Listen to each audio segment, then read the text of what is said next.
very less roadmap when it comes to talking about cybersecurity.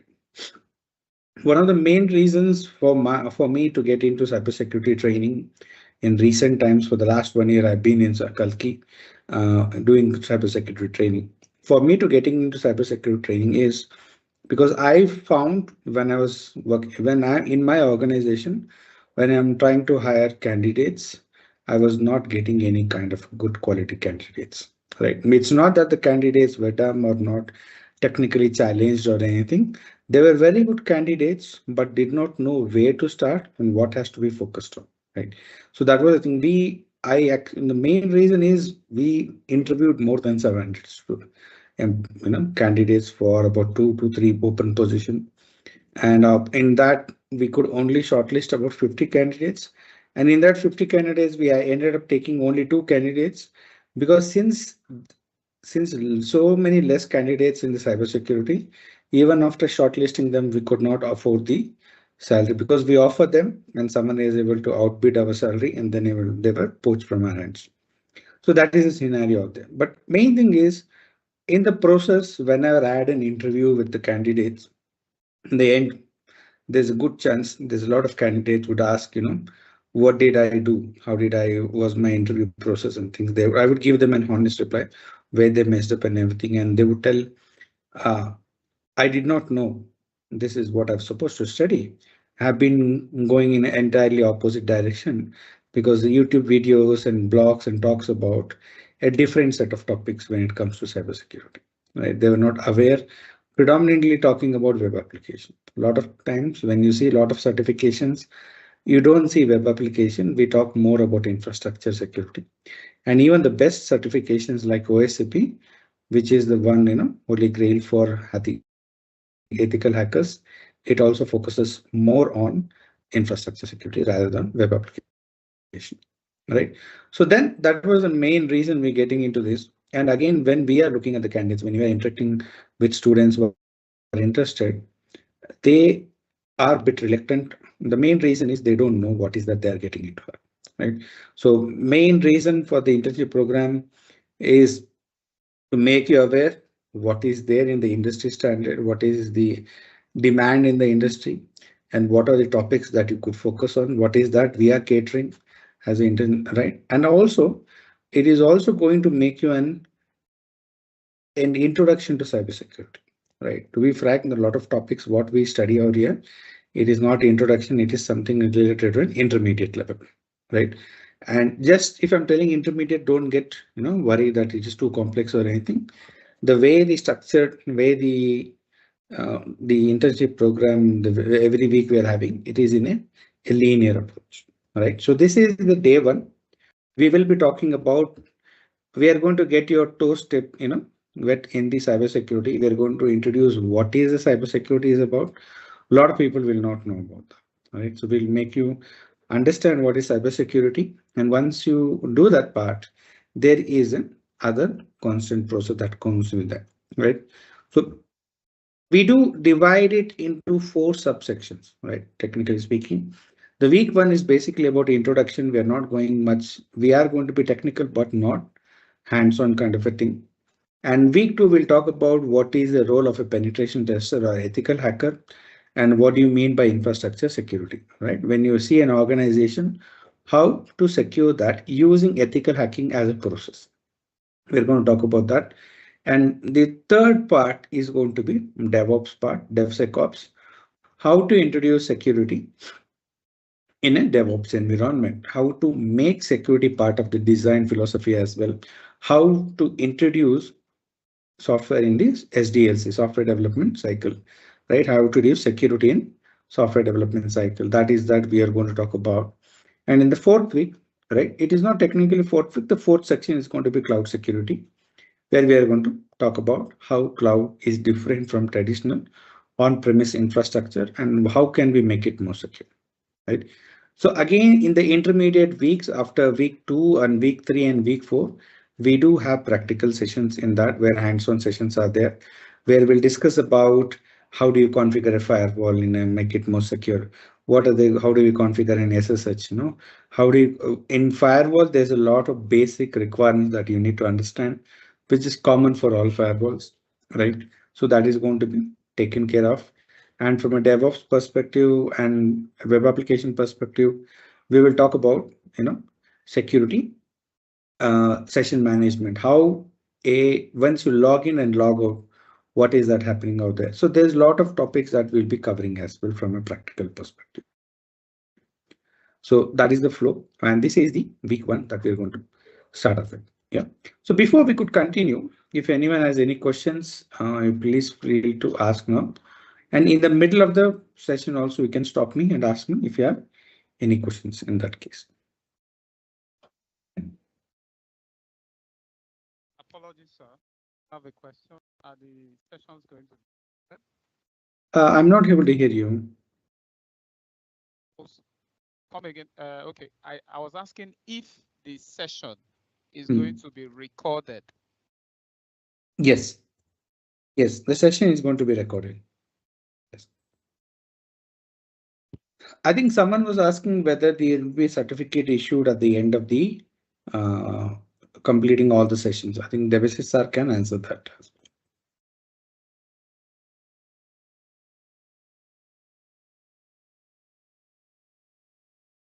Just give me a second. Certificate will be issued, but we are for this batch. After the course completions, you need to attend 4 or 5 MCQ and not MCQ, a mock interview kind of thing in our website, a small task related thing. Just check how good you are. It is not like the certificate is not going to depend on your result, but yes, you need to complete all of those tasks, then only your certificate will be generated. We'll create a short small video. We are going to share how to generate your certificate within before, I think, next week this time. So this session will continue for 7 weeks, and after that you can attend those tasks and tickets, or mock interview kind of thing. You can take multiple time those exams. There are will be like 20 things, but you can only attend 4 or 5 for the certificate. Rest you based on your will. Okay. So in nutshell, the answer will be yes. Okay. So let's continue. So the question always arises, what is a cyber attack? And what is it? Cybersecurity, right? So that is what we are going to be focused more on. How do you prevent yourself from a cyber attack? That's the main agenda of it. So there's a lot of things that comes into play. Cybersecurity is more like a onion, right? Which would be an ideal analogy to tell. It has many layers, and meaning anything that we want to secure, you will have multiple layers of security to that, right? It could be at an infrastructure level, firewall, WAF is there. Some cases even load balancers also will have some security feature enabled, and there's a lot of things that comes in, right? All those things is going to be there. We are going to, but does not make sense if you are starting in cybersecurity. Let's understand basically what cybersecurity of cyber attack is, right?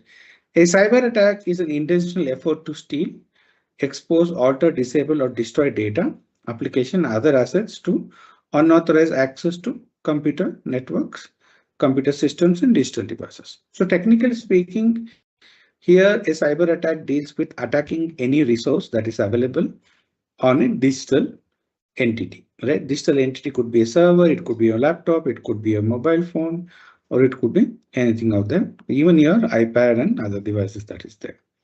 So that is where cybersecurity is there. Basically talks about stealing your data, using your data, right? Or altering your data as well comes into the play here, right? So you might have seen, right? The impact of cybersecurity is becoming more and more dangerous. One of the major top breaches we have seen in recent times is AT&T data breach, which affected about 73 million users. Their official numbers, it tells 51, but it is unofficial number is about 73. This particular breach happened in 2019, and it was only disclosed recently, right? It is not something like that. And in 2021, LinkedIn also got breached, about 700 million users. Means about 93% all, LinkedIn members were affected because of this. That is also there. And in 2021, Microsoft was also attacked, Office 365. Here, it is not number of people or users got affected. It is number of organizations that was affected by this. More than 30,000 organizations were affected by this. T-Mobile, 48 million. And Equifax is probably one of the biggest exposures of the breach. Here, credit related information about half of US population, including their social security number, was breached out there, right? And it was something which could have averted. This is a pure negligence from them, right? The impact of this is going to be for a lot of people. You may not see it directly, uh, especially from a banking perspective. A lot of people lose money on a daily basis. Banks are only organizations where we see they don't have to disclose when they lose money to an online threat, or an hackers can steal money out of bank. They don't have to breach. They have to report it to the uh, security agencies, but it is not mandatory to disclose it publicly, right? And this is not something, the data breach. You will see here a lot of things is happening, or big companies. And if you think you're a small company or a medium company, hackers are not going to target you. And that is not the case, right? Especially when I have worked on more than 350 engagements, and a lot of that engagements will come up because this organization got breached, right? They got hacked, right? Things like that. So it is, everyone need to take security on a serious note out here. It has happened in real time. A lot of companies have existed on Friday, but on Monday did not exist, mainly because their complete infrastructure was deleted by hackers over the weekend. Right. So they lost everything. They lost customer information. They lost data and everything that has happened in real time as well. So what is the difference? I'm getting an echo for my voice. Yes. So what is that I'm talking about? So that, what is that I'm talking about? Karthik is talking about breach, and he's talking about incident, and what exactly is this part, right? So let's say there's a website, someone is trying to, let's say there's a website like apple.com or Google or anything. It is going to be very common for them. They're going to daily, they are going to be, someone is going to try to hack their website, right? So their confidentiality, their integrity and availability, maybe someone is trying to compromise that. Whenever will someone try to do an attack on the target, that is called an event. But in event, someone has tried, but nothing happened. Right? For instance, we can tell that someone tried to break open my door.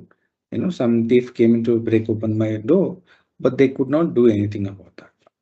Right? So in that case, it is an event. Nothing was compromised. There was an attempt, but nothing went through. An incident is similar way. So what could happen here is that, let's say someone tried to break into the apartment. They were able to, bypass the, initial security process, and they're probably able to open your door as well, right? But they were able to not take away with any information or anything from their valuables from your house. So that is where an incident comes into play. Yes, sir. Someone raised a question. Thank you, Mr. Karthik. I just wanted to ask, based on what you just mentioned just now in terms of breach and data security, or I recently saw that the UK government has actually I would say coerced, for the lack of a better word, Apple to remove their data encryption. So my question it would be that what are the pros and cons of this in terms of penetration by hackers, in terms of doing whatever they want to do on mobile phones? So and number two is that actually in breach of the, I'd say, the laws, in terms by by the government exerting so much, but like seeing a contradiction in their laws, and at the same time when it comes to cybersecurity, issues and stuff like that. Yes. So that is, it depends on, I have not gone through it to be talking about it, but usually what happens is that EU plays a very important role in cybersecurity. They take up a lot of things quite seriously, right? So their consideration for security and privacy of their citizens is paramount for them. Uh, from a security point of view, there again, one more thing is that there is some level of espionage that is going to happen at the state level in any major countries we are having right now. Okay. And when certain algorithm process that's going to be present out there, it makes it difficult for them to track the people in that country using that particular phone and things like that. That is also a plays a major role for that.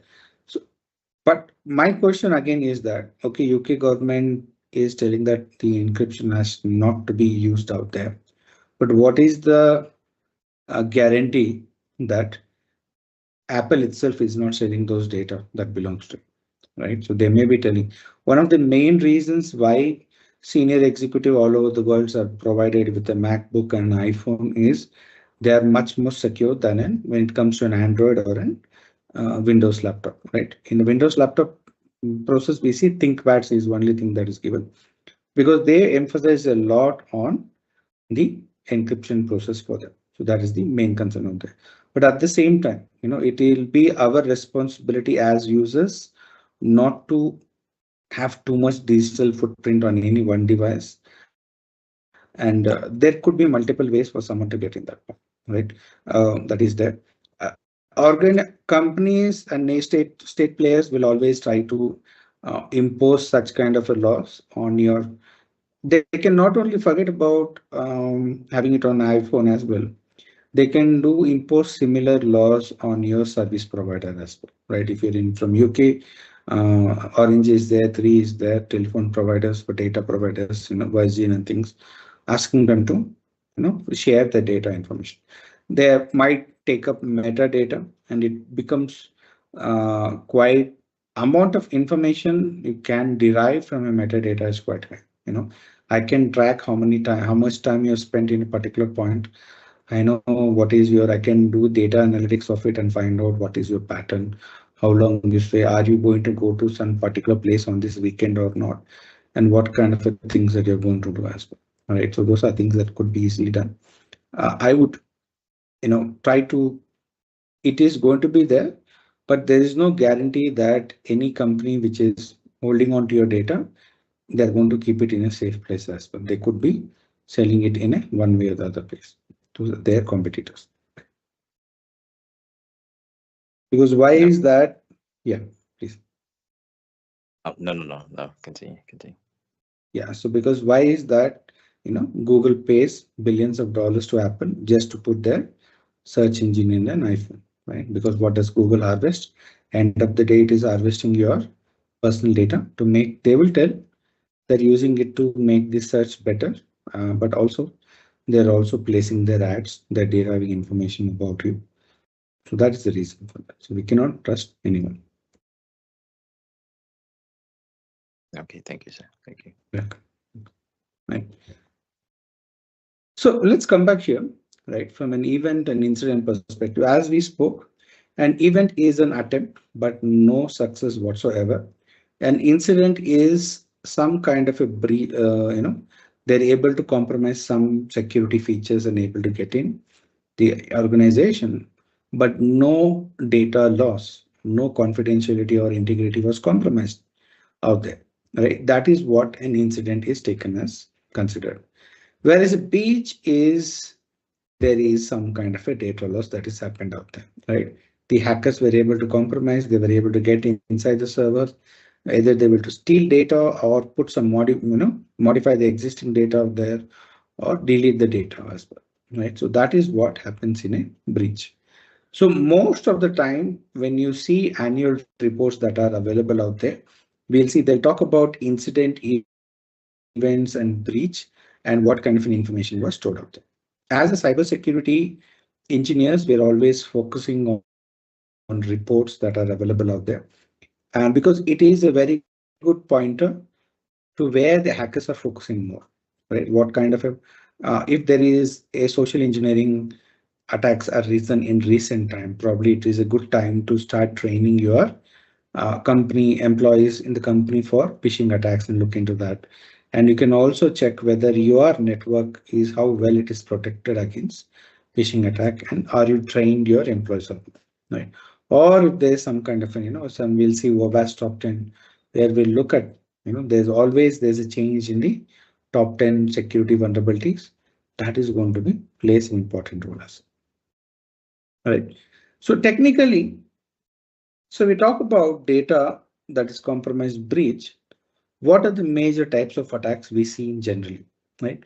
One of the basic ones we see is going to be web application attacks because that plays previously we were focused more on compromising servers and things, and that is what we see a lot of the ethical hacking courses are. They focus more on compromising the operating system on a server, but with the current emphasis that is given at a manufacturer level, then how to prevent if you're using an Ubuntu, if you're using a Red Hat and everything, amount of effort given by them to make sure that their OS is secure and hackers cannot gain access, compromise the system. The attack surface on the server level has gone down significantly, right? But the attack surface on the web application is gone up significantly because the lack, probably the right way to tell about is that we'll get a lot of developers who are not aware of cybersecurity.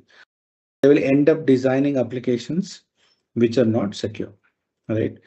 So it makes it quite easy for them to get inside an application, get the data and get out of it. So, and it is, let's say you're having a server, getting an access to the server is quite difficult nowadays because there is a firewall in play. There's a lot of things that is there. But if it is a web application, everyone in the world is supposed to access that because they have to work on it, right? They have to use the application for them to do. So by nature itself, it is exposed to everyone. So anyone can attack for that. So it makes it much more lucrative out there. And we are seeing the later trends nowadays is more towards phishing attacks, where you're getting mail, SMS, or WhatsApp chat where users can click on certain things and it affects the process out there. So it makes it a click on it, then it will take you to the fake. You can compromise their username and password out there. That is there. Denial of service attacks have become significantly more. There are a lot of appliances out there these days which are actually designed to prevent this kind of compare. Previously, we used to see firewall is there and that was able to manage, but we are having a denial of service. So what do you mean by denial of service? Denial of service basically is overwhelming a public facing server with so many requests or so many, someone is trying to, so many people are accessing at the same time. It becomes difficult for it to respond back to everyone. It would crash, right? So I'm talking about millions and millions of packets being sent over in a short span of time to the servers out there. Nowadays they are better, but still it is quite easy for hackers to do so these days. The main reason is that they can create an EC2 instance using stolen credit card information, because if they use their own credit card and give their actual information, the DOS attack can be tracked back to the device and that device can show up, right? So they can use stolen card credit information, then use those cloud devices to do the attack out there. Right? That is the main scenario what we have seen out there. Right? And system intrusion, as I told, it's very less. And but again, even if it is getting hacked, we will need a much more complex. We are seeing ransomware, malware attacks and things. Once it gets inside that system, it is able to show us. So try to get access into the system, but not via web application, but in a random way. Right? Usually this looks about what are the other services running out there. Probably can I push some information on that? And let's say if it's a phishing mail, I click on a link and ransomware gets installed. All those things comes into play out here, right? So what is an attack pattern, right? What is that the trend that is happening in the system nowadays, right? So if no one talks about incidents especially in small and medium scale businesses, mainly because they don't know there has been an incident. They don't know they have been hacked, right? There was a situation in US, a company was hacked. They got to know that they have been breached, right? There was an event out there and they analyzed that option and they got to know that breach had not taken place a couple of days back or few weeks back or few months back. It was actually breach which took place for 4 years before, right? And the hacker has been in the network coming and stealing data on a regular basis and go back enjoying, trying to sell their data, which he had been selling to the competitors, right? So, but what is the different incidents that we see, right?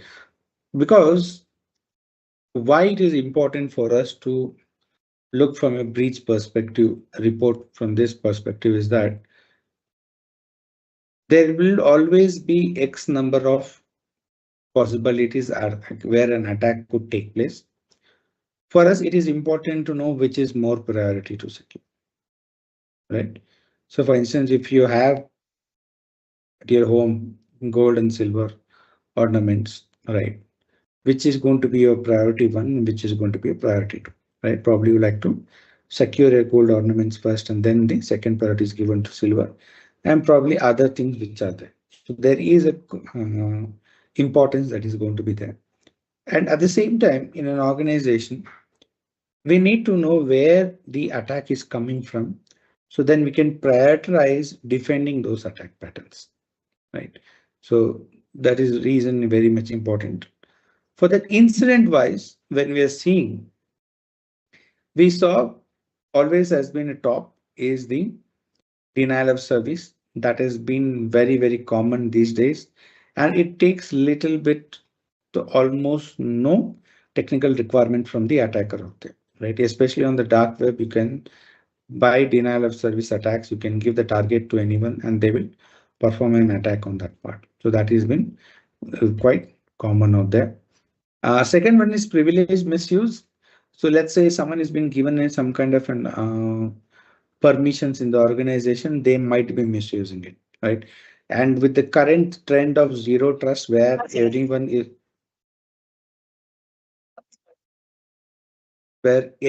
not given any kind. I think someone's mic is not mute.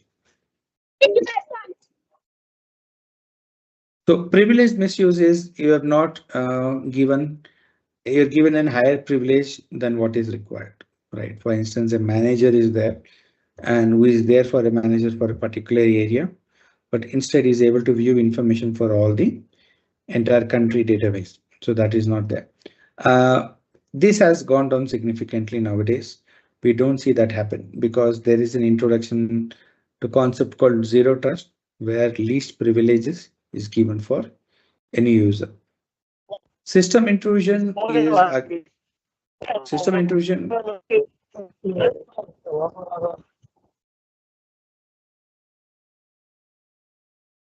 System intrusion, we'll see it has picked up in recent times. But again, here we will see in the later stages, it is mainly because at a social engineering level, it has been taken up as well. The main thing that we see is that also basic web application security. The problem here, what you're seeing is 2021, between 2021, there is a significant reduction in web application attacks because this is not tracking API security as well, right? So we have seen a reduction in web application and more towards an API. So there is distribution of attack vectors at that phase. So that is the reason where we see web application has gone down significantly. Social engineering has been similar, right? Phishing is what we do, and where uh, we have seen that kind of an impact that is happening out there, right? Remember, this is an incident. People are trying to do scans on the servers that is trying to get inside the system and things like that.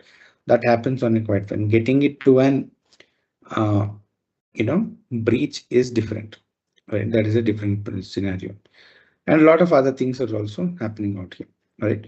The most important thing is that we need to see how to protect your organization as a DOS level, that is denial of service, how to secure your web application, and how to secure your process out there, right? And we could see also the breaches where the pattern of breach is quite common, right? System intrusions have been quite common, and the web application is also quite high as well. So majority of the attacks have been in these two phases.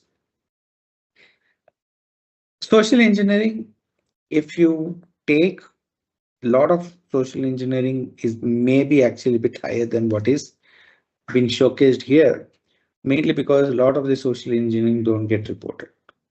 But when they happen, the impact is very high.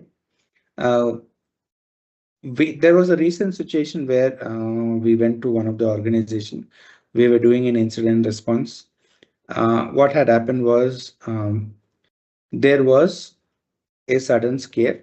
Their mail ID, one of the employees' mail ID, was used to send a spam mail to a lot of customers, lot of their customers, and this is about hundreds and thousands of customers are getting a mail of them. So then we got to know, right? So that particular user had clicked on a link which was just come to his email, and because of he has lost, and that link forwarded him to a fake company login page, right? This was a dedicated attack, and it asked you to enter username and password without cross-checking the domain or anything. He entered the username and password, and they took that information and used that information to send spam mail to a lot of customers, right?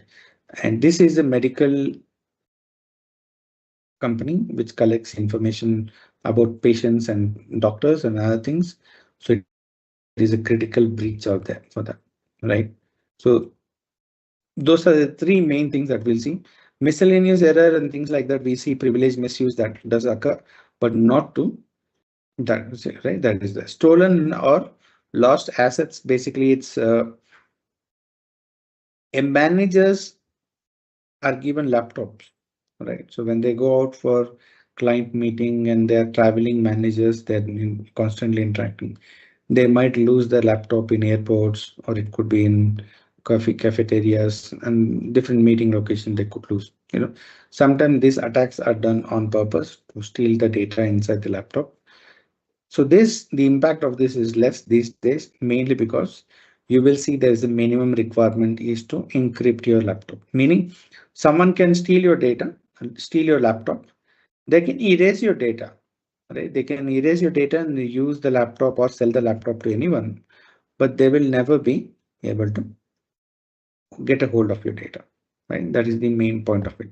So that is why it's seen a significant less out there. So one of the main reasons why an Apple MacBook is given to managers is for the same, that your Apple devices predominantly come with a dedicated chip in them for encryption itself, right? So it will make sure it is going to be secure all the time. So sometimes you will have to enable it and cross check with that, right?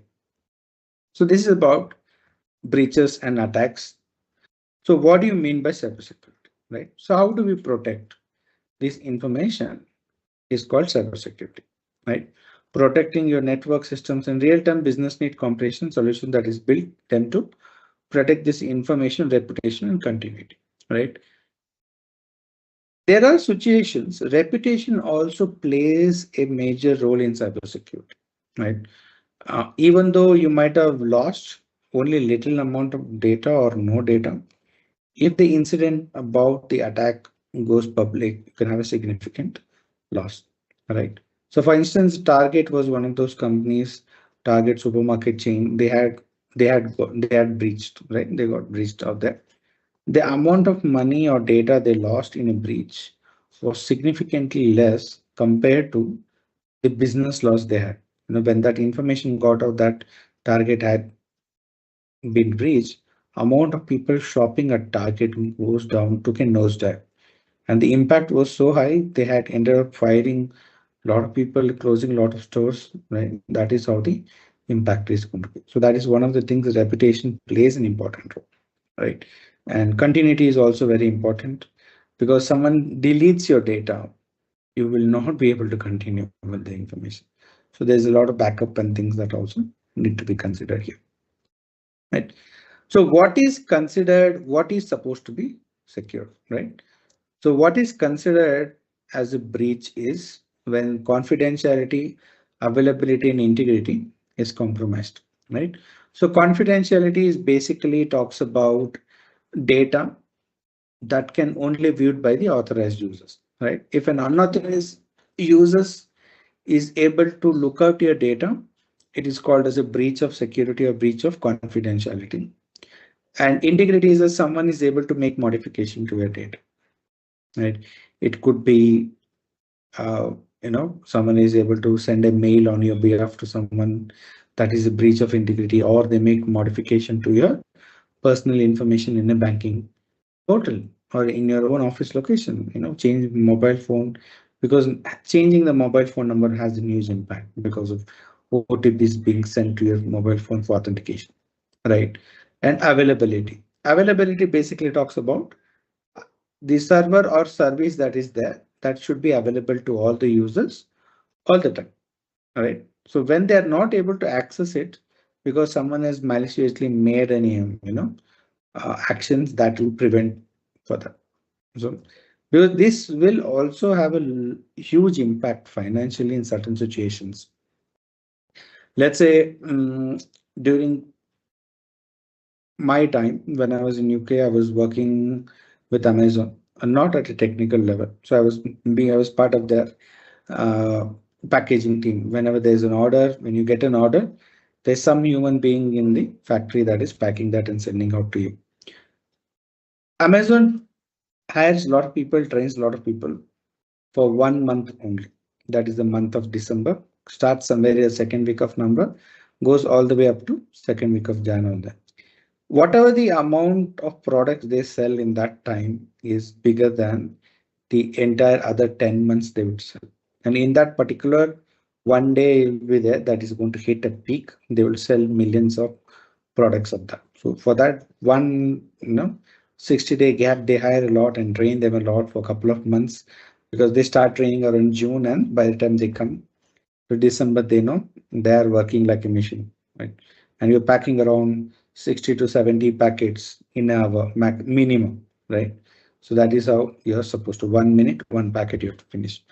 So in this kind of a situation, let's say there's a DOS attack on Amazon server and Amazon goes down, right, for an entire day. What is going to be the loss in business for them, right? In the month of December, let's say the peak day that they're supposed to go, someone attacks this server and it compromises and no data is lost whatsoever. But people are not able to open Amazon and then to purchase it, right? Are people going to wait for the next day to purchase the product? Probably no. Since they're on the front of laptop, they're not able to access Amazon, and probably they'll go to some other website and book it out there, right? So this is what is important, right? Availability plays a critical role for that part, right? So that is how. I think you might have seen, I think a lot. That is the reason nowadays, even the sales nowadays is not, you'll see on online shopping, sales are going to be for a couple of days, not for a single day. Previously, they used to have one Black Friday sale on a particular day and do it. Nowadays, you'll see 3-4 days it's spread out, mainly because something happens on one of the days, they can recover it in the second or third day as well. Because if it is there one single day, everyone is accessing the server on the same day. So it will break it. So no security breach, they themselves will not be able to afford it, right? So that is there. And again, one more thing we need to understand is authentication and authorization, right? Authentication is nothing but proving who you are. You're proving your identity for the system that is there, right? For you may be using, entering your biometrics like your fingerprint scanner or face scanner to get inside your mobile phone, entering your username and password for accessing your email on Gmail or things like that. All those things where you're proving your identity, right? So basically here there are three types of authentication mechanism. So one is what you know, one is what you are, and what is the third is what you have, right? What you know is your username and password, and what you are is your biometrics, and what you have is nothing but a token, right? You might have an access card to get inside the company and for attendance things and all. So that the authentication is. But authorization is goes to a next level of that, right? Authentication only a proof what is your identity is, but let's say authorization basically talks about what you have access for. In a medical, when we're testing, especially pen testing, ethical hacking, medical websites where patient information will be stored, one of the things we'll see is that a doctor who is already inside the organization, inside the hospital website, he has his own username and password. He gets inside that. But certain times you will not be able to view certain patient's information. Why? Because that doctor is not assigned as a doctor for a particular patient. So doctors who are not directly connected to the patients cannot view that, that patient's information. That is, no authorization is present on that. Right?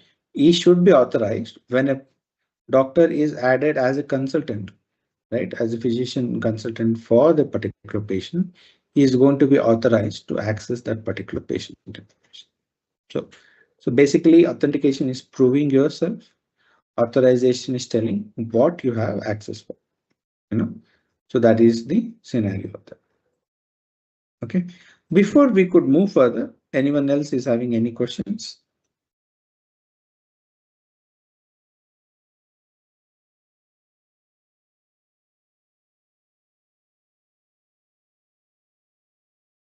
Any questions, anyone? Karthik, I have a question. Yeah. Yeah. So authentication and authorization, that's all role-based control, right? Access control. Yeah. Yes. Can you give us an example of a tool, or is that a process that we are using? The process can be there. For instance, a role-based access control, the authorization that is not going to be given to an ID, a role is going to be assigned for that user. For instance, let's say when you take up a cloud environment, or if you take any company organization, you will have a centralized user management system, right? There will be a super administrator, there will be an administrator, and things like that is going to be given out there. So because employees keep on coming in and leaving the organization, going out, so it becomes quite difficult to assign every time what is that they have authorized to do and things like that, right? So if you can take up in a simple sense is that much more simpler way we can look at is that, let's say we'll take up a call center. Okay, so let's assume you are a call center which you do for manage for providing support for laptops and desktops, right? It could be any major companies like Dell, Compaq, HP, and things like that who have that option within. So here the call center executives are going to be divided into zones as well, right? So if you take something like a Dell, they will have a global presence out there, and they will have a hotline number where that calls about them. So let's say there is a team that is being assigned for US market only, and there's going to be manager out there. So they will have a shared common database, right? Only thing that is going to change is that it is going to be there. So let's say for each of every state, there is a role assigned for that. What they're going to do is that when a executive joins,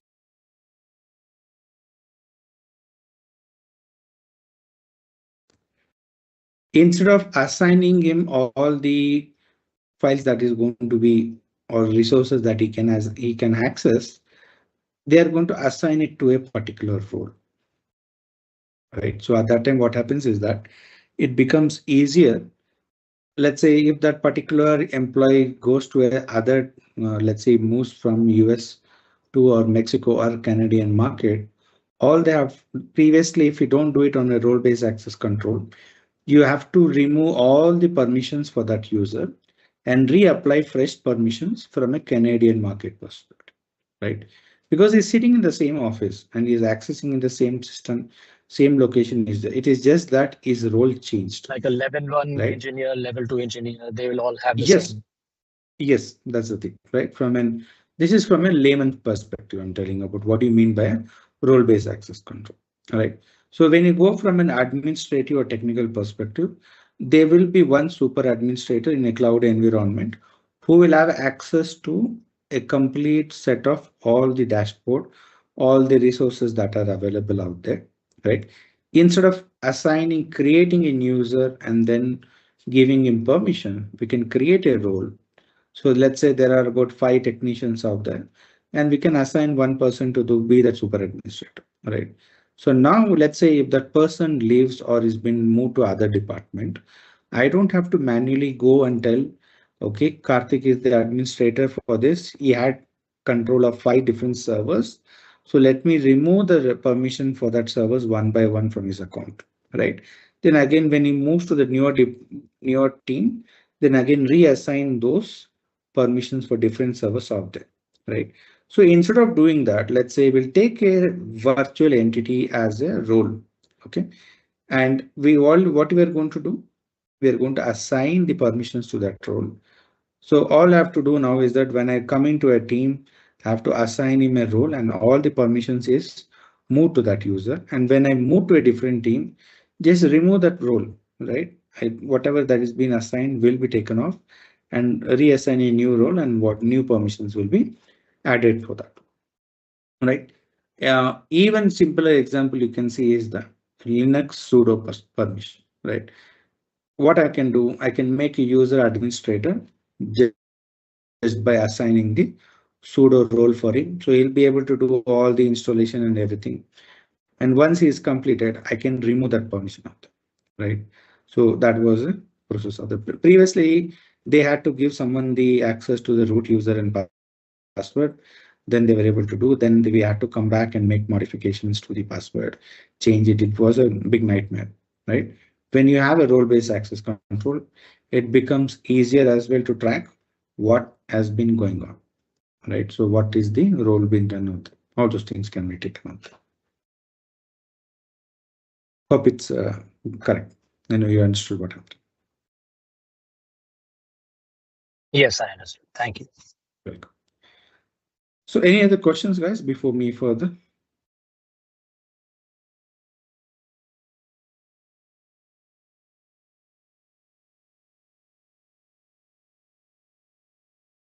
Okay, so let's move to the next slide.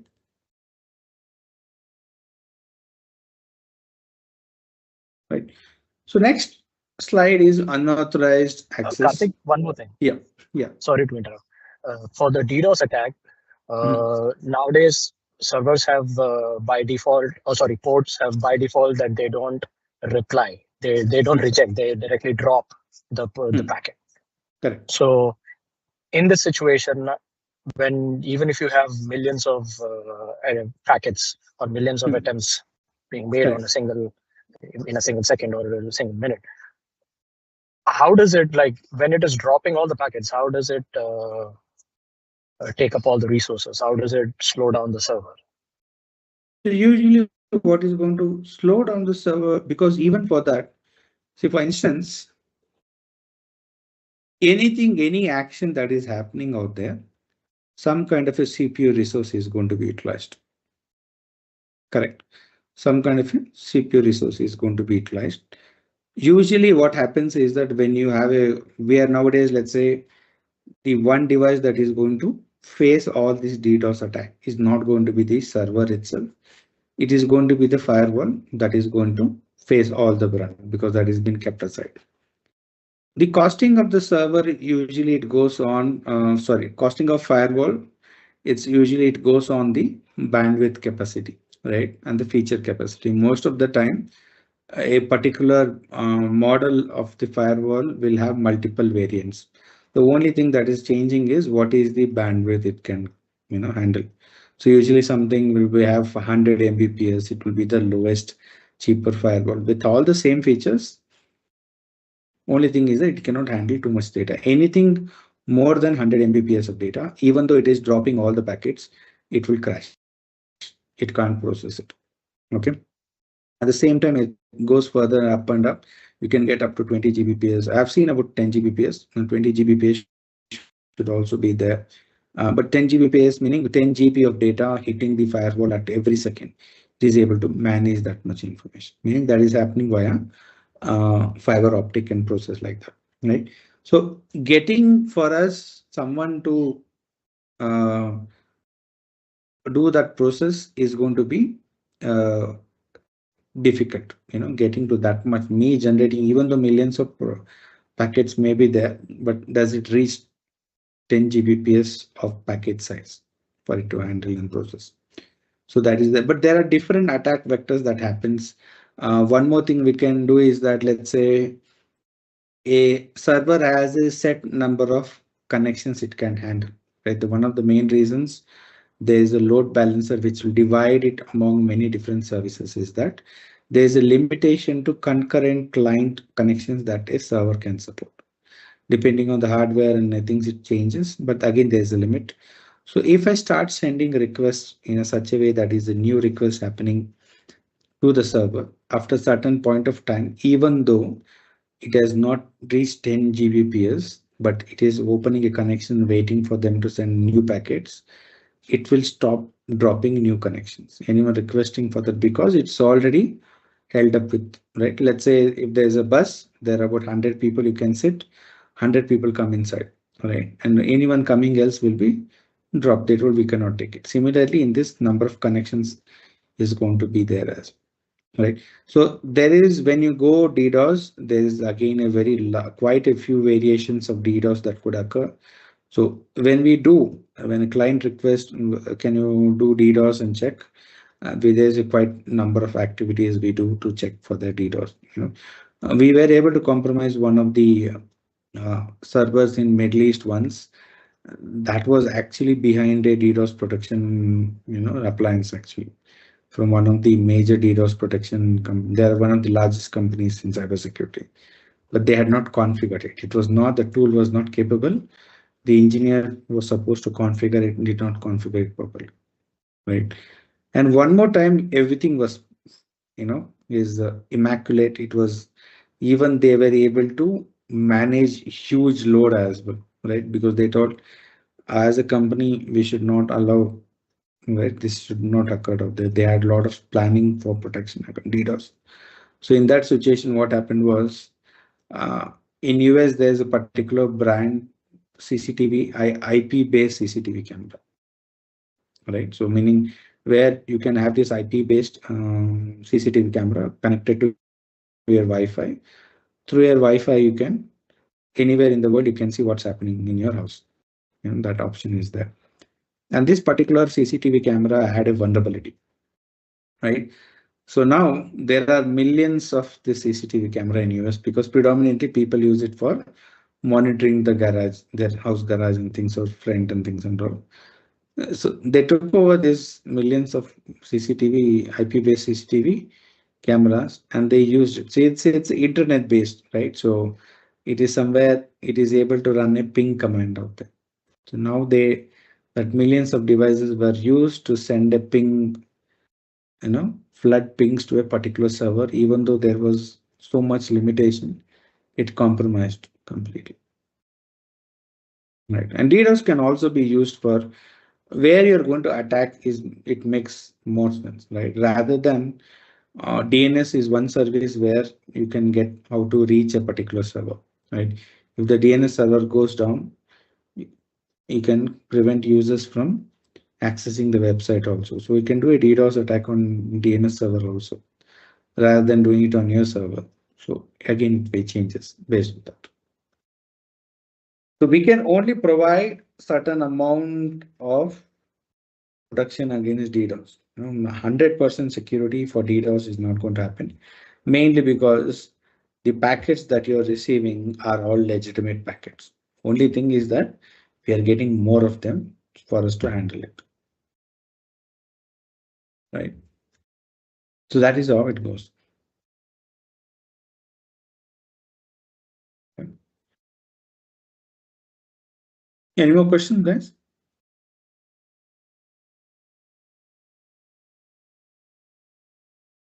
Great.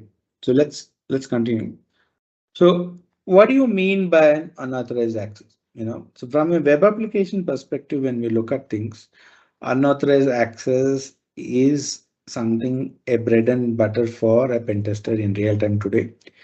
Main reason is a lot of the other things can be identified using a scanner. There are very critical attack vectors like XSS, SQL injection things, but there are scanners that can understand that human intervention is not required. A ethical hacker is not required, but an authorization scan, that cannot be done that effectively. It has to be done by user itself. So let's say there's an admin page that can only be accessed by a manager. Anyone else who can access it and use that page will be called as an unauthorized access, right?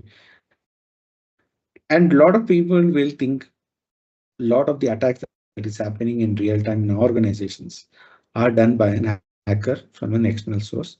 That is not the case, right? Most of the attacks that we see is going to be from a company user itself. Think about people, if you know Formula One, Ferrari, they have a Formula One team. And an engineer, what he did was they had a very strict policy, right? No one can bring pen drive and things and all. So what he did, that the engineer was every day it took 3 to 4 pages of the technology printout and kept it in his bag and walked out every day, right? And every day it is 4 pages at a time, right? And 4 pages of confidential data, and that happened for 40 days. And finally, they never got to know. When he moved to a different team, there he was using someone leaked that information, right? But the Ferrari never got to know that happened in their application. Right? That is an unauthorized access. Internally, companies will a lot of time people will bring their pen drive and walk out, right? That is how. Normally, when you connect a dongle or a removable device, it comes up as an IP address, right?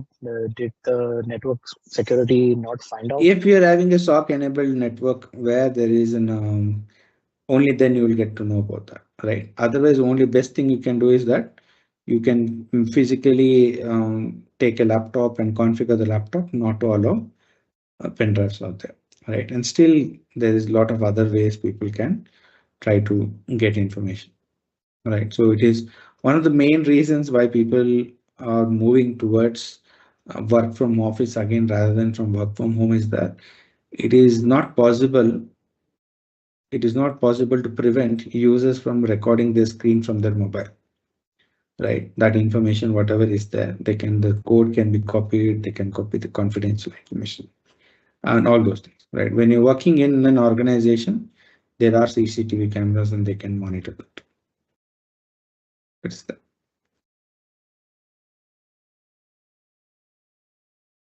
So why is that hackers are there and what is their motivation for hacking? One of the main motivations for hacking is always financial gain, right? The amount of money they can make is very high. There are a lot of documentaries on YouTube. You can see in certain locations, certain Asian cities are meant for scamming itself. They do scams globally, and you can see that there's one of the videos where they will show this entire village. You can see all the houses, big houses out here. This had started only after they started came into scams, right? Online scams and things. Because that is the amount of money they get, right? And even in the city where I come from, Bangalore, recently, a city level senior most cop was defrauded for, he ended up giving up his financial information. and we lost quite a bit of money on that, right? So they can be that much professional out there. So mainly is for financial gains that we see. And recently we have seen a bit more in activists, right? So what they do is that they hack websites and they put their messages on the public facing websites. And we have seen previously Shell petrol bunk or any petroleum company websites, people who are environmental activities would end up hacking them and start posting photos where oil spills have killed, ecosystems and things like that, information. And we also seen the increase is because of Ukraine and Russia war, and we have seen each other, activists on both the side attacking the each other public facing websites for that. That is there. Espionage is something very common. It is there. A lot of your personal data is been, right. Intellectual property is going to be on your system, right, on the servers that are there.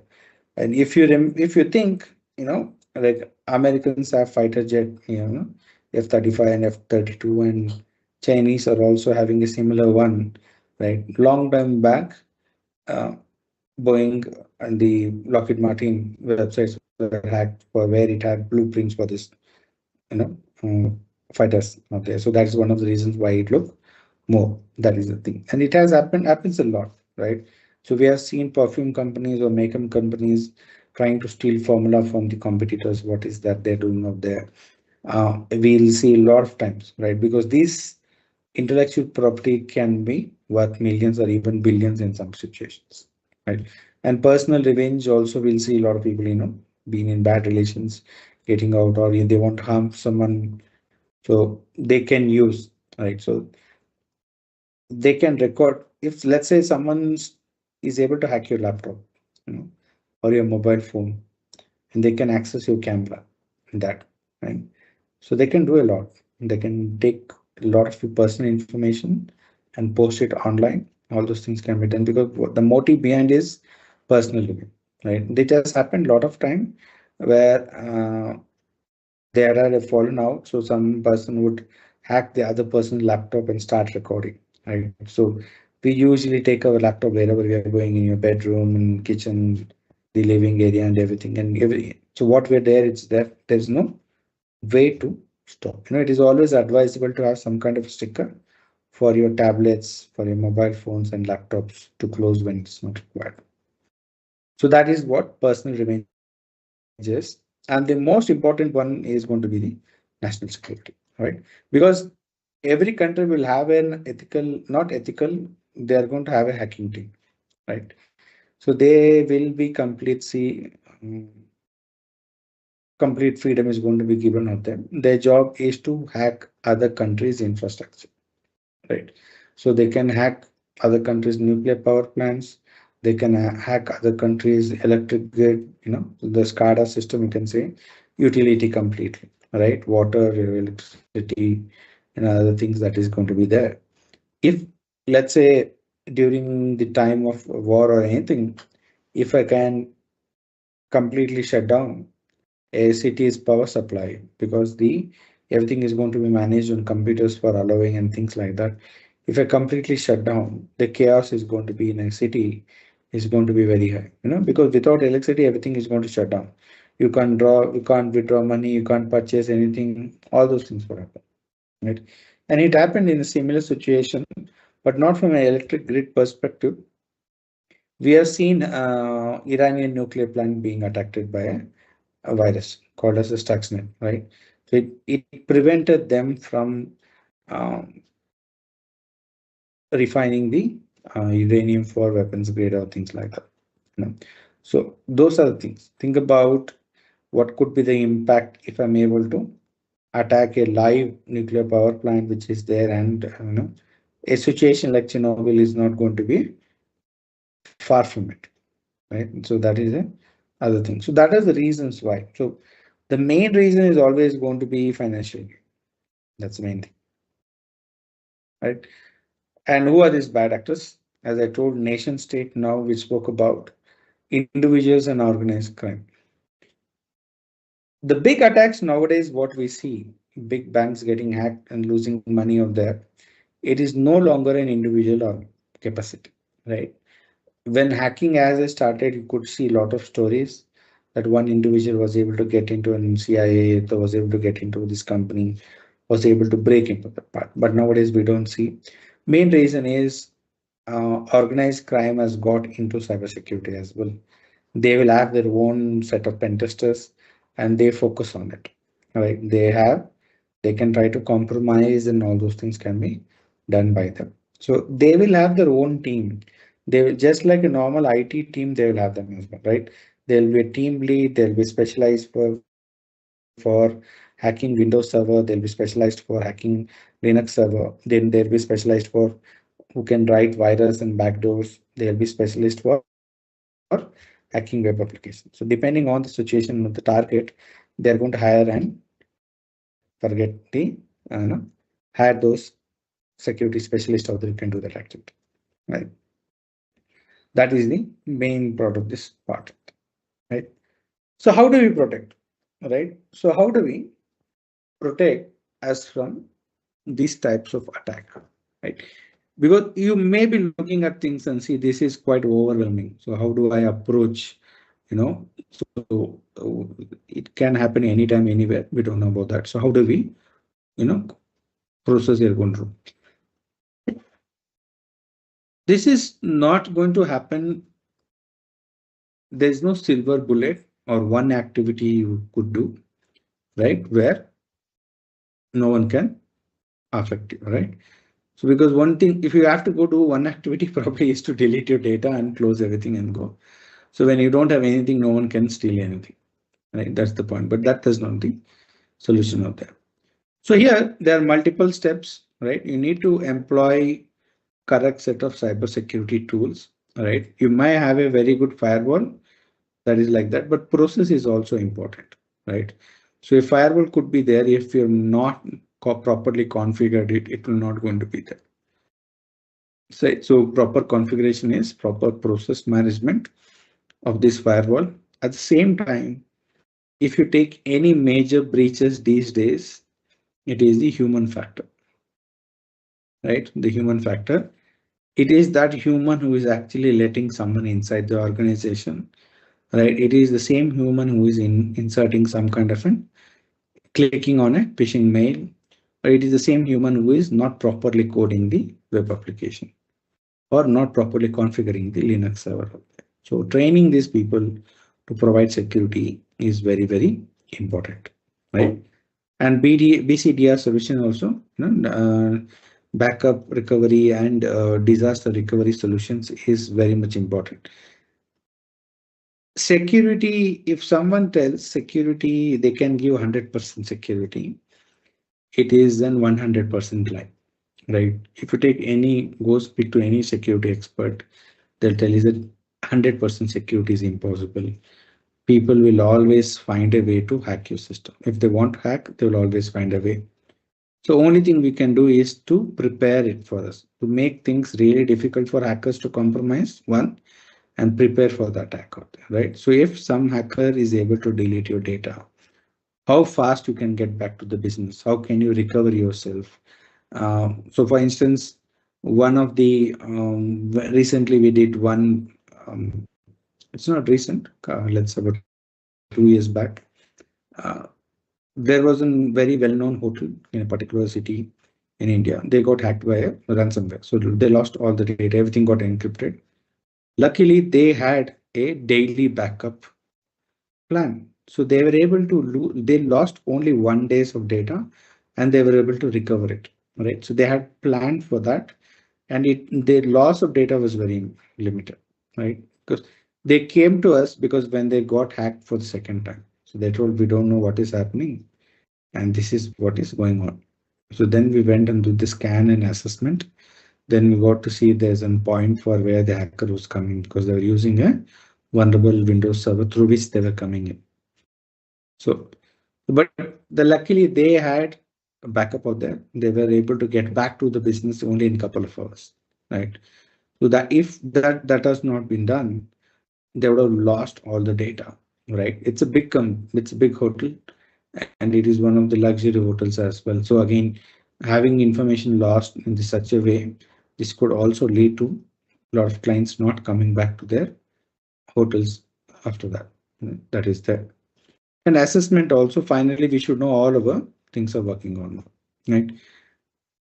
Cybersecurity is ever evolving and the things are going in a very different way, right? In one of the sessions, we'll also talk about how AI is going to be used in cybersecurity, how it is, gaining traction.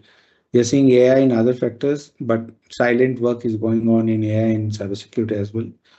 There. So initially, what used to happen is there was physical theft. People used to come to office, grab laptops or servers and get away with them.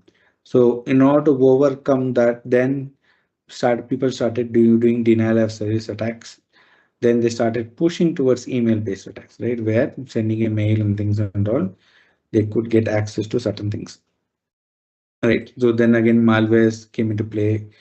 And then again, malwares, they started using botnet attacks, compromise systems somewhere else and using that machine to attack your organization. That was that.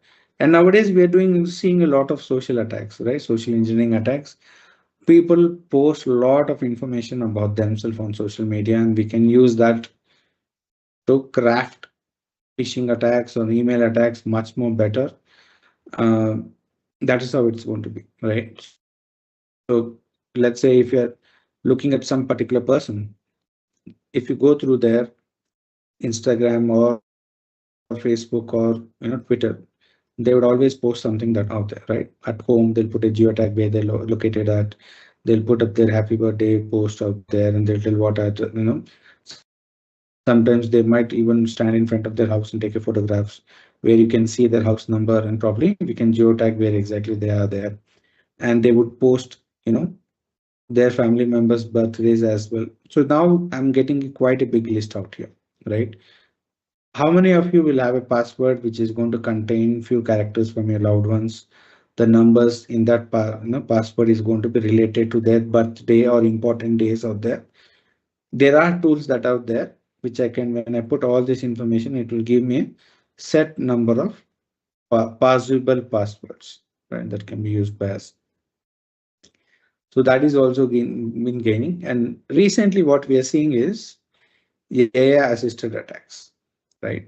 The lot of, for doing all the previous attack, what is required? It requires you are a cybersecurity engineer, right? Understand how an attack is taking place and do that attack for, that is how expert is required for you to do a cyber attack. Nowadays, just like your AI is being used for researching contents, writing essays for you, and doing a lot of other things, AIs can also be used for doing pen testing as well, right? The hacking also can be done in some cases, right?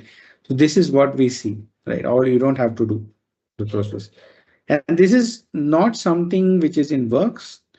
Only recently when there has been AI, it has been quite for some time at a military level, right? For instance, let's say the soldiers maybe going to enemy territory and they find network devices out there. Do you think best way to get that information, right? They want to know how exactly it is. They will not be able to do it.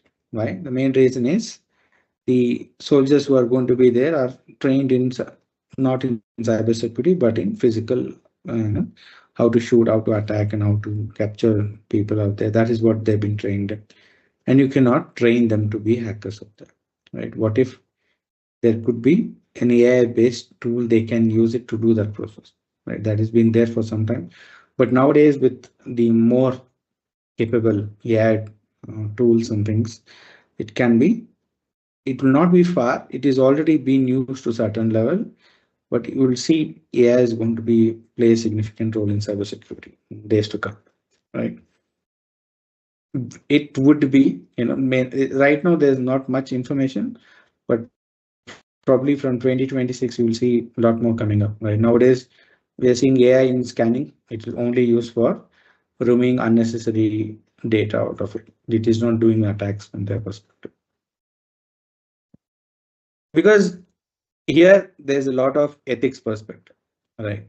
So it is going to decide what to hack automatically that you don't want to reach. It should take the decision, right? So let's say there is a AI-based fighter plane that is there, laced with bombs and other things. Who is going to take the decision to drop the bomb? The AI is going to take, or a human need to take that, right? So there's a lot of dilemma when it comes to AI in cybersecurity, right?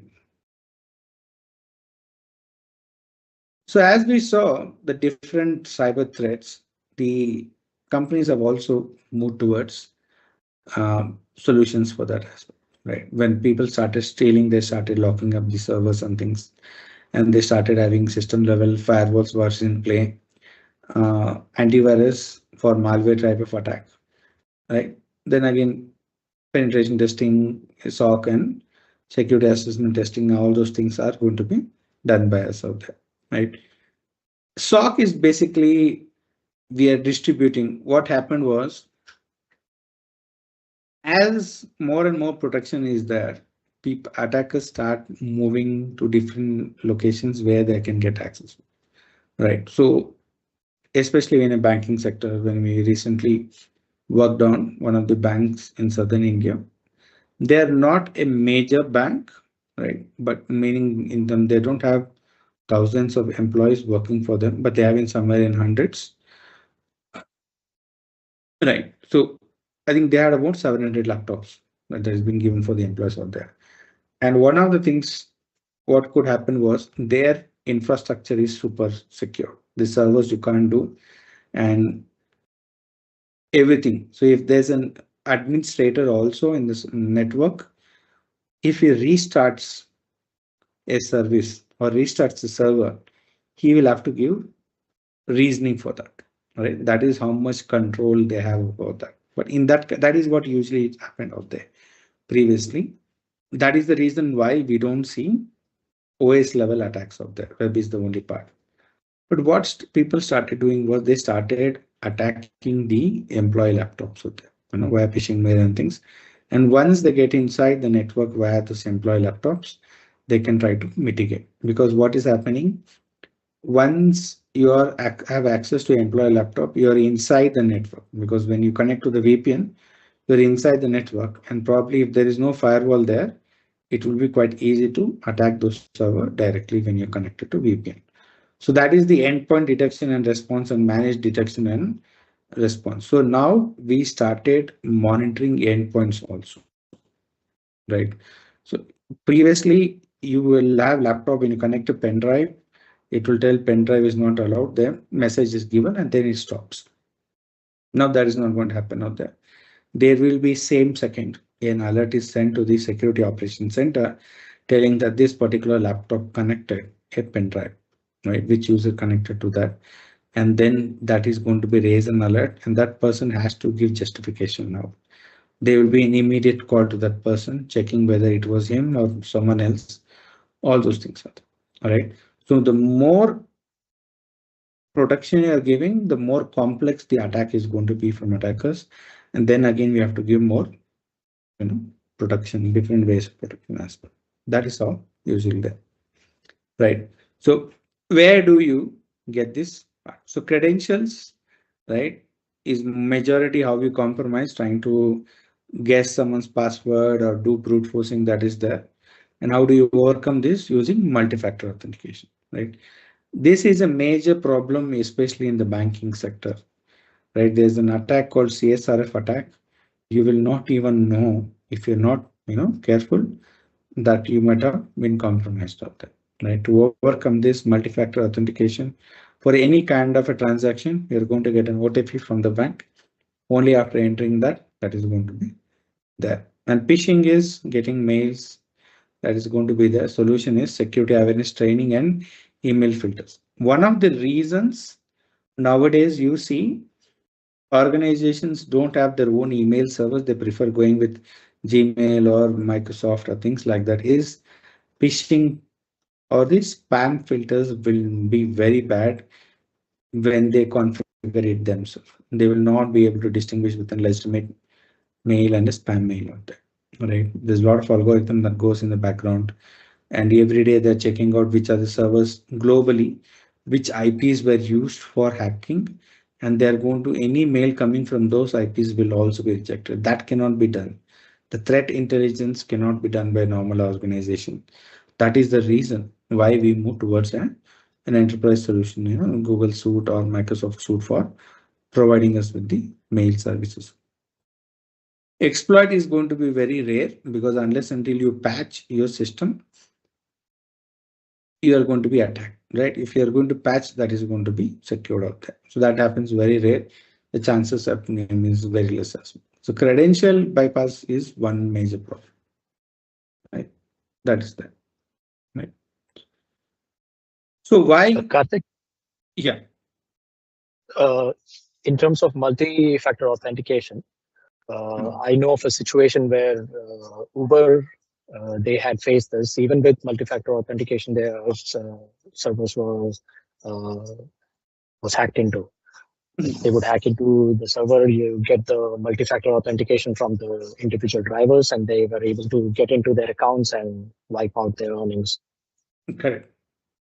Right. So what's the question? Any idea how were they able to do that? It depends on what kind of a control they were having out there. Multi-factor bypass is different, right? So usually, so let's say we always have to look at the ease of usability also compared to security. If you see your credit card, what is your PIN number? It is always going to be 4-character PIN number, right? So what is the possible 10,000, 000 to all the way to 9,999? So there are 10,000 possible out there. If I just increase by one number, 5 digits, right, it will go up to 1 lakh or 100,000 possibilities. But still they will stick with the 10,000, right? 4-character PIN number. The main reason is that they tried out, they did a study, and they got to know that when they use PIN number which is more than 4-character, people will forget that PIN number. So what they will do, they will write it in a piece of paper and keep it in their purse along with the card. So even though technically it provided better security, if someone steals the wallet, they have access to the card and the PIN number as well, right? In a similar situation, what happens is that when you're having an OTP, right? If you see in the early stage OTPs, you will get a 3-digit OTP. Nowadays, you'll get a 6-digit OTP. What happens is that, let's say if you're having a 3-digit OTP, what is the maximum possible? 1,000, right? From 00 to 999. I can fake send a request to the server using OTP, request more than 100 of them, and one of them will crack. Right, so that can also be done by us. And there's also something called as a response manipulation also, irrespective of what your OTP is, a one-time password MF is, I can manipulate the response coming back from the server in such a way that it will allow me to that part. But I don't know about this attack. So this is usually what an multi-factor authentication bypass usually works like. Either you're going to manipulate the response or you're going to do brute forcing of it, right? So that is the captcha can also be bypassed in a similar scenario, right? Again, it depends on how it is configured at the other end. Right? So in order to prevent brute force attacks at the OTP level, they're using 6-character, and sometimes nowadays you see also 8 characters, right? Because human mind remember four number digits better, right? So that's why if you remember number of 4 numbers you remember is going to be for little people, few people in your family members you might remember. Even those numbers you see, you will remember 4, 4, and 2, right? The chances, very few people you'll see they'll tell first 5 numbers and this remaining 5 numbers of a mobile. They always tell some number 5499, 5469, 23. So they always go with that part. So that is why you see 8-character, 33 or 44 level of OTPs. Nothing more that is going to work. That, right? And people think biometrics cannot be broken because that is there. Probably biometrics is one of the unsecured part. And one more problem with biometrics is that if it is not properly implemented, let's say someone hacked into your password. So how do you secure? You change your password, right? Someone hacks your biometric. They get an access to your fingerprint. Can you change your fingerprint? Right? Can you change your face? So that is there. So at the same time, at the end of the day, there is some decision mechanism that is happening in the background. Biometrics does not have to be 100% accurate. Like password has to match everything. Biometrics, it is there because you change your face, change your palms, change. It is not exactly the same thing, right? You're tired, your face is down. The way you look is different when you are fresh. At the same time, in a fingerprint, you could have a cut, or you played a lot in the water. You may be washing vessels and everything. Your fingerprint, the way, the distance between the that fingerprint is going to vary. So it does not have to match always 100%, right? So that is the main problem. So multi-factor is, you have to see where exactly is that. They did not bypass the multi-factor authentication. They actually used it to get access to the individual driver's account. I don't know how, but they had access to the server on Uber's side, but they did not have access to the individual driver's account. And in order to get that access, that would be a bit more from an IDOR perspective, direct object response perspective. What would have happened is, usually when there's some kind of an attack vector is happening out there will be a reference, right? Let's say when you log into your bank account, how does bank know that is your account or not, right? So they use some kind of an ID perspective for you compared to others. So let's say I have logged in, my ID is 1000 and your ID is 1001. So if there is no security mechanism in play, right? So what they will do is that I can change my request account number from 1000 to 1001 and see the banking information out there. At that time, it will get displayed, right? If there's no security check is not confirmed at the background, whether Karthik is having access to account number 1001. If that is not done, I will be able to look into that. So something like that would have been there. And for that to work successfully, they would have needed the OTP from the driver. So they would have gone out there as well. So it changes because we cannot tell accurately how exactly it would have occurred. We have to look at the threat trip. What is the process that is, because you have to understand the application, how the process is moving from how the application is processing the request, what calculation is happening, what database it is connecting, what decision is making, what entities or objects are used for making the decision.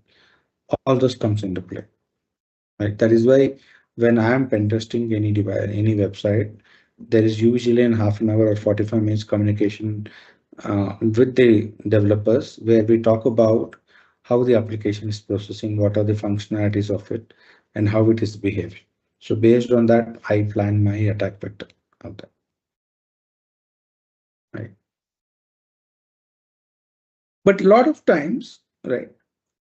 So let's come back to the main lecture. But why, right? So why is that people want to hack is 95% is financial and other things are there. In the year 2022, it was found that $10.3 billion was lost during cybersecurity attacks, right? All throughout the world. This will be not a correct number because this is the reported numbers. A lot of times, a lot of crimes don't get reported and there is no accurate way of knowing also. And again, if you see from a trust factor business loss because of cybersecurity, again, this number is not going to be accurate as, right? It will be much more further. Especially banks or one things will never disclose cyber attacks on them. Main thing is they are exempted for a very specific reason. Let's say a few years back in India, there was a scare that a particular big bank was going under loss and is going to shut down in few days, right? So it caused a panic and people rushed to the nearby ATM machines and withdrew everything, right? They literally struggled because of that, because it was not it was just a rumor and just spread for no reason at all, right? That is the thing. So in a similar way, if if the banks are hacked and that information gets out, people may not trust to put money in their bank, right? They usually get that if people lose money on bank using cyber fraud, they do repay that money in some cases. One of my friend got back 4,000 pounds, but he had to prove that he was not there in that location. Since he was able to prove, he was able to get that back, right? So that is there. So, but how do we go about that? How do we go about what are the different security stages of cybersecurity are supposed to do, right? First and foremost is from in fundamental cybersecurity. Make sure you have administrative security, endpoint protection, firewall is there. All those things has to be done out there. So this is the first stage. And second is going to be policies and awareness. Make sure there's a regular cybersecurity assessment. Your employees are trained about cybersecurity and also are talking about phishing attack exercise as well, right? Training about is not just about how to use email and everything. We should also train employee to not to allow anyone. So usually someone will come, they'll swipe their card and someone else will enter in the same thing as well, right? They'll be right behind. So this person opens the door, get inside. They will hold the door and get inside as well, right? So you should have that policy in the organization not to open it. I get a lot of, hate when I do that. When the office I go in, I swipe. I'll ask the other people to. I'll close the door in front of them on their face. I'll ask them to swipe and come inside. Unless until I know that person is working with me, and that is going to be the. If I don't know that person, that's not going to happen out there, right? We have to train that. In pen testing, in red teaming, one of my colleagues in a previous company, he was able to get inside a bank, and he was able to get inside the main server room as well and got access to the server as well, right? And they got to know, they came up with all the security guard with guns and everything. Then finally he told, I've been authorized to do that. Please speak to your national level manager, cybersecurity. He will tell you about this, right? No one in the bank knew that someone has come for that. So that's a physical breach that was supposed to be done, right? So I'm not involved with that. I don't have that social engineering capabilities out there, right?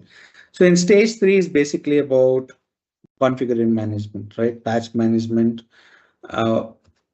Since exactly nowadays you will have bring your own device, you're getting your mobile phones in the organization and things and all. So you have to take care of that, right? So are the servers patched regularly? That has to be taken as well. All those things is going to be there, right?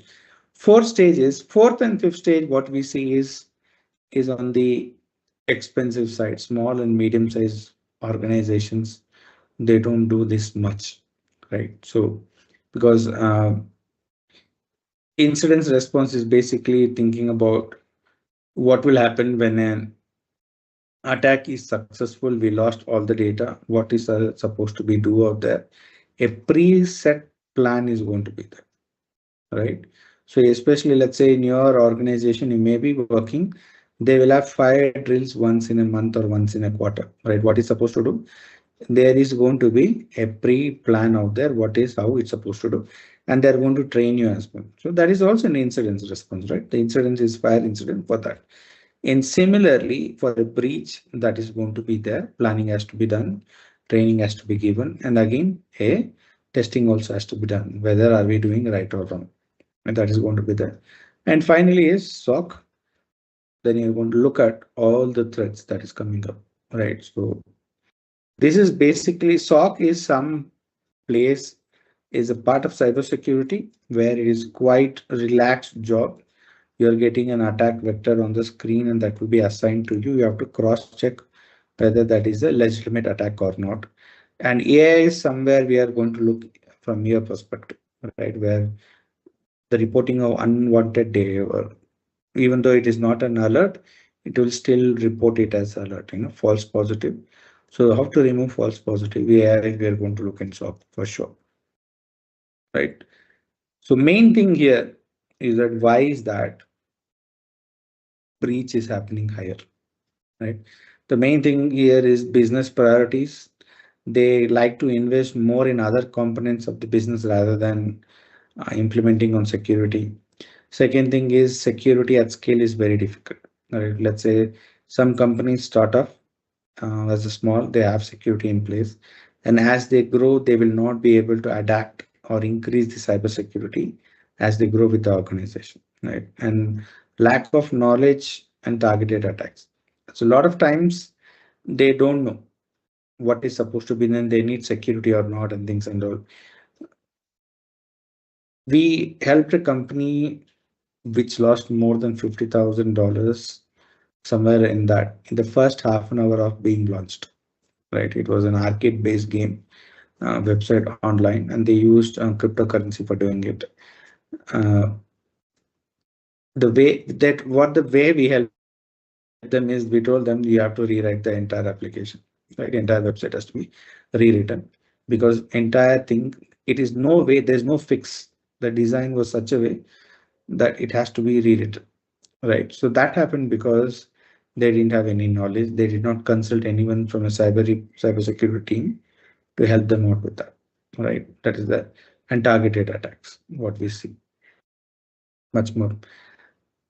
Huge number of times, a lot of times we'll get, people come out, okay, we want to do pen testing and things for the website is after they get breached, right? After they have lost the data and things, that time they will take it seriously. Right? At that time, there's a very good budget. And if you see a lot of cybersecurity memes, that is how it's going to be, right? So before breach, the money, they don't give any money. And after breach, there's going to be money flying everywhere, right? So that is that. So, but nowadays, the increase in is there in cybersecurity because compliance requirements are much higher. You have to get pen tested and things like that. Yeah.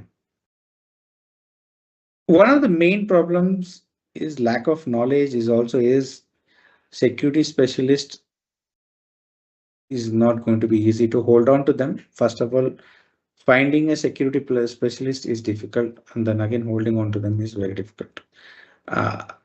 It is a very niche market. Since it is it is a simple subject, but it is not an easy subject, right? So it requires a lot of decision making, process oriented, and things. You need to have much more better understanding how certain thing is working and why certain thing is working, right? So because of this, you don't find too many people taking this up, and even if they are take up, they are going to be in high demand because of that, right? And since compliance requirements are kicking in, right? Anyone storing any kind of a data, there's a minimum bare amount of security they have to give for them to be there. Either it is going to be a mandatory from the government perspective, the country governments will tell this is what is required out there, or certain times clients will tell if you don't have, say, basic security, we will not do business with your organization, right? So that is one of the reasons. Because of that, there's a sudden increase in cybersecurity market growth, right? And this is absolutely right, right? It is keeps on going and going higher and higher. And even today, right, we are still struggling to get good quality cybersecurity engineers. There are a lot more cybersecurity engineers, but you still don't find, right? In 3 years back, we did a recruitment drive, and I was in a small, not small, one of the major metropolitan cities in India, in Chennai. We ended up interviewing about 20-25% of the city's cybersecurity personnel for a job role.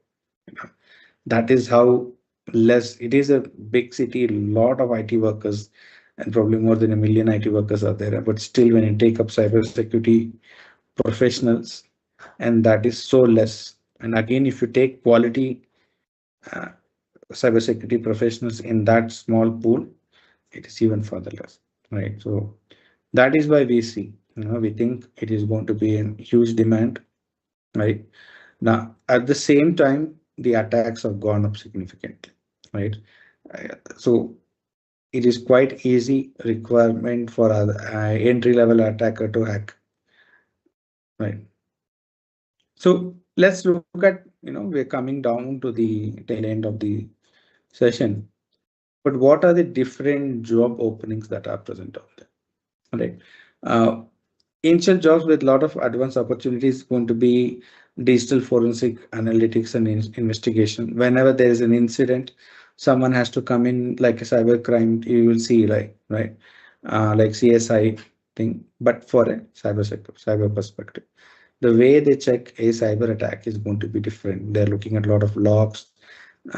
If there is an involvement of an event, we'll try to switch off the system, not shut down, power cut for that.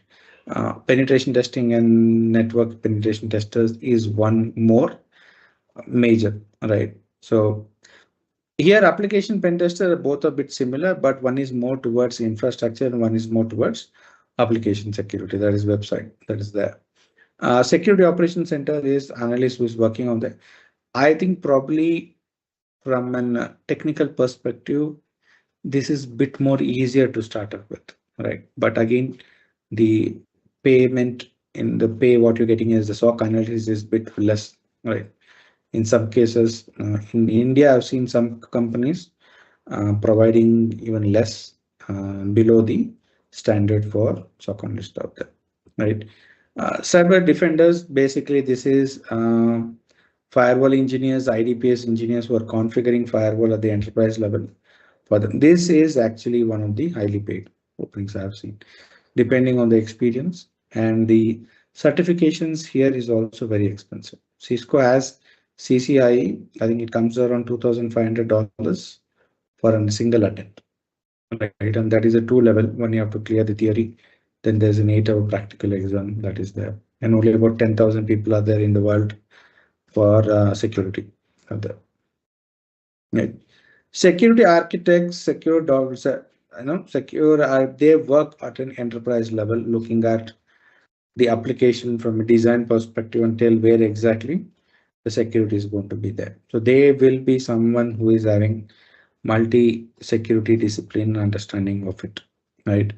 Malware analysts, similar to SOC analysts, they usually work on an enterprise email teams where they will get attachments and they'll cross-check whether it's vulnerable or not and things like that. Secure development, right? Secure software development managers are normal development managers who has security knowledge. So they can implement security at the coding level itself. That is what they do. And then finally, CISOs and technical directors. These are the top tier people who work at an enterprise level, looking at they are more focused on building teams and getting the process at an enterprise level. All, let's say, hundreds of thousands of people are there. What is the process they have to follow? They'll work more on that time. All right. And one role, what we're seeing is DevSecOps, that is the dark horse, and we are seeing significant high in hiring process for this, right? And actually, it is changing the job market altogether. Application testers, penetration testers, and software development managers are all getting combined into a single role for DevSecOps. They want a pen tester who has knowledge in a development environment as well, and who can manage CI/CD pipeline as well. That is what is happening. If you are already working on CI/CD pipeline, they want you to have security knowledge and gain knowledge in pen testing as well, right? So because of this is, sorry, right, and this is where there's a huge demand out there, right? And this is the normal average salary we are looking at, right? For pen testers, in a lot of times, even for a fresher with 1 or 2 years experience, if the skill set is really good, they can demand a much more higher salary. This is a base average what we are seeing. But a normal size, what I'm looking at in the US, we are somewhere looking at $150,000 for a DevSecOps engineer, right? Someone who's really good understanding what happens out there and go with that part, right? So the skill shortage is always going to be there and it is going to increase more, right? And what they're telling, 32% of security mastery, it takes 6 months or more to find a qualified candidate for an open position, is actually true, and I've struggled because of that. Right. Yeah, Menon, please go ahead. Yeah. So now uh, the the biggest question most of our students have in their mind. So is it a good idea for a newcomers in IT background or freshers to pursue their career for DevSecOps? What will be the success rate and what will be the learning curve? Yeah. Mm, so this one I spoke at the earlier time before that, but this is something we'll redo it now. Let's say if we'll take it from an developer role perspective, and then there's also question for an operations role perspective. Operations meaning administrator, Linux management, DevOps, DevSecOps, and other things, and developer perspective. Uh, Learning curve, if you are yet to start, I would suggest to go with DevSecOps, because even though security is a bit complicated, it you can, if you put in an effort, it takes less time to get an expert in that, right? But if you take as a development perspective, unless until, if you're real, depends on how serious you are, it will take more time to get mastery in programming and things like that. Then again, we have to decide, right? We have to decide whether you want to go to front end programming or back end programming. Then again, you have to decide on multiple programming languages. Uh, if you're a fresher, you cannot tell I will only go with Python and let me look for only Python based jobs. You might have to learn a couple of them as well, right? That is also going to be there. If you ask me, if you're a developer, do DevOps, DevSecOps also, because it will add much more uh, weightage to your resume. There almost everyone is going to be a developer out there. It is bit more, uh, especially for instance, let's say how many, how long you have seen very high paid PHP developers, right? You don't see that much often, mainly because a majority of developers, web application developers, will have PHP skill set. So there is no shortage of it. So don't get paid much higher out there, right? And Python needs again reaching a stagnation because everyone is learning Python and things like that, right? That is there. So if you can combine both DevOps, DevSecOps, and development, it is good. But if you're starting on with something, I would suggest going with DevOps and DevSecOps, mainly because there's a lot of basic stuffs that you learn in development also will be there in DevSec or DevOps also. All right. So how to set up a server, how do you run an application and things and all. Only the coding part will not be there, but rest everything will be there. Right. Hope that answered, man. You want to add anything to that?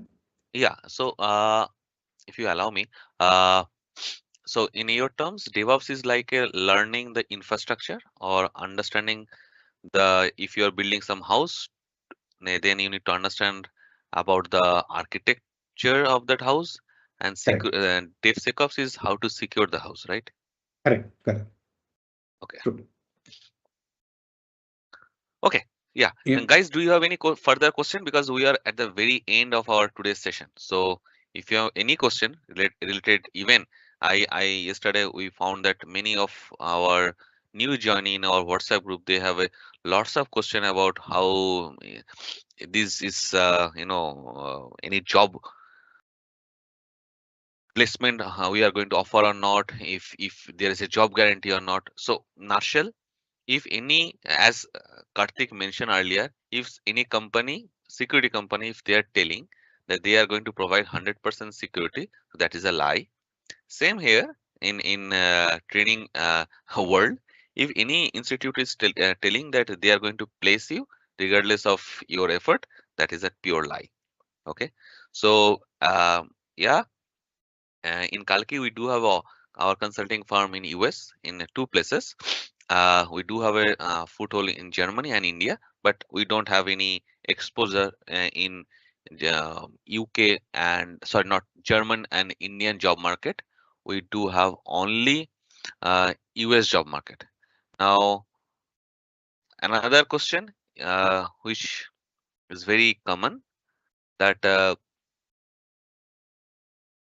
is that question is asked very often in every group, that what is the main purpose of this free training, right? So the main, yeah, I'm coming back to you, Abhishek. Just give a minute.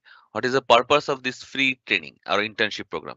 So many students, newcomers, and people who are trying to migrate from different domain to cybersecurity or DevOps, or different job to IT job role, they have a dilemma like which course or which road they should choose, which career path they should follow. So these 8 week sessions, first 2 hours for DevOps, next 2 hours for cybersecurity. Sorry, first 2 hours for cybersecurity, next 2 hours for DevOps, led by 2 hour trainer, Mr. Karthik and Mr. Devashish. It will provide you a 8 weeks journey where you will learn about the high level